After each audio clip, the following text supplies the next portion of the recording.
What's up, everyone? The playoffs are here. And what a matchup last week. But before we start, let's make this a little magical because the playoffs are here. And in the playoffs, anything can happen. So let's get a little festive. With my magic wand, let's go ahead, turn on the lights, and let's talk about the matchups. Well, last week there was one matchup that was going to determine the playoffs. So the playoffs already started for two teams, and that was Legendary Giant against MC 8000.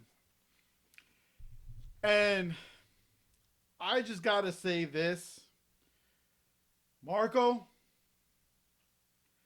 you should have made that trade, man, because last week it was Legendary Giant pulling out the victory. Legendary Giant won.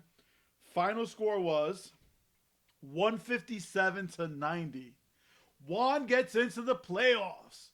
So here we go. We have our matchups.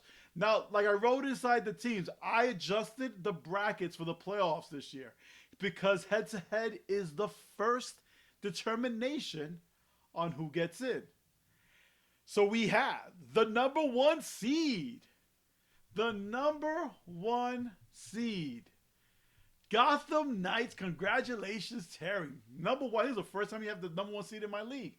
And you're going up against Frank's Bills. Frank who has a really good team. I think he's the highest scoring team in the league this year, yet barely got into the playoffs. He's seeded number 8, and that's because of the head-to-head. Both Juan and Will had beaten Frank head-to-head. So that's why Frank was in the 8th seed. Then we have, in the number 2 seed, Y2 Deal. Eddie, good job, man. I think it's one of the highest seeds you've been in my league. And you're going up against Will's Brooklyn Giants. Then we have the number 3 seed, which is Steeler Nation, or Hawk Tour, because he still has the Hawk Tour name, Jordan, going up against the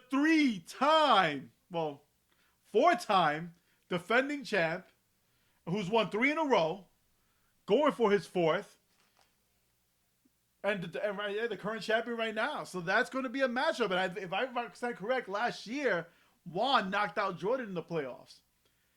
And then we have in the 4 and 5 seeds, we have Buffalo Bills going up against Bad Boys. Now, here's the deal. 8 playoff teams this year. 4 of them have never won a championship. Gotham Knights, Y2 Deal, Bad Boys, and Brooklyn Giants.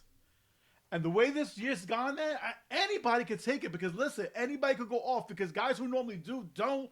You have people that come out of nowhere. So it is anybody has a chance this year to win the chip. Will we have a first-time champion or will we have a repeat? Frank is a 2-time champion. Juan's a 4-time champion. Jordan and Alex are both 1-time champions.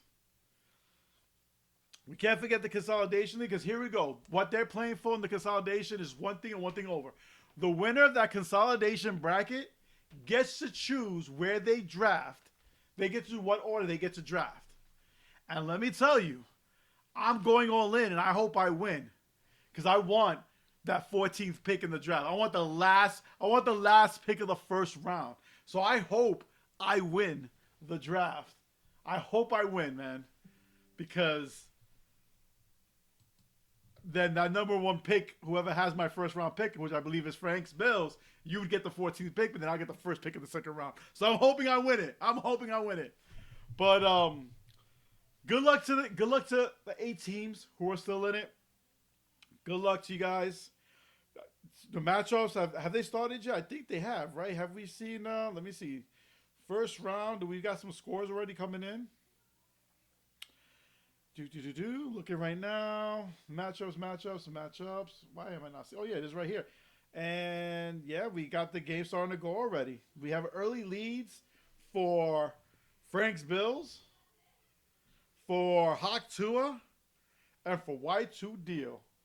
Starting so far, and I'd say against the Buccaneers. Good luck, everyone. I should be doing. I'm gonna do a video next week. It's the playoffs, so I'm gonna do every video week through. But you guys have a good weekend. Um, for my fellow Met fans, you know I'm always Mr. Optimistic. It sucked losing Nimmo. It sucked losing Diaz, and it sucked losing Alonso. But here's my reality from all this. Well, I could mourn their loss that they're no longer here. The reality is they didn't win much together. While their individual talents were great, they didn't win. And I do believe that there is a thing in sports when you've constantly lost for a long time, it's very hard to then turn around and become champions. I think, and I think what Stearns is doing is trying to put his blueprint on the team that he wants. And I trust his vision because he's had success in doing this. And the Mets need to bring winners in here. Lindor was a winner before he got here. Every year Indians were making the playoffs. Soto has won a World Series, and every year a team that they made the playoffs. We need more guys. Like Simeon, he's won a World Series. Like we need guys who have been conditioned to win and have more successes than failures in the professional level.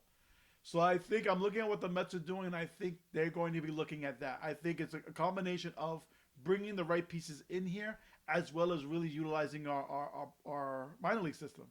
Because, listen, what's the point of having the number one farm system in baseball and not utilizing the players from it?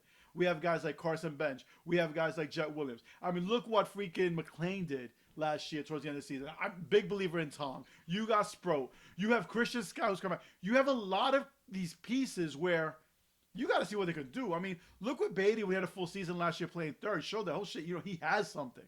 Vientos, say what you want to listen. He had a sophomore slump last year, which is very common among players.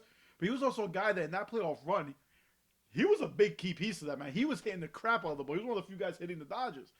So I trust in what he's doing, and I actually have faith the Mets are going to do it. Because you know what? I was just telling my wife this. What was the worst feeling? Alonso leaving? Diaz leaving? Or the last game of the season last year where we could have made the playoffs and we choked and we didn't score runs and we didn't go? Because let me tell you, that hurt me more than anything that's going on right now.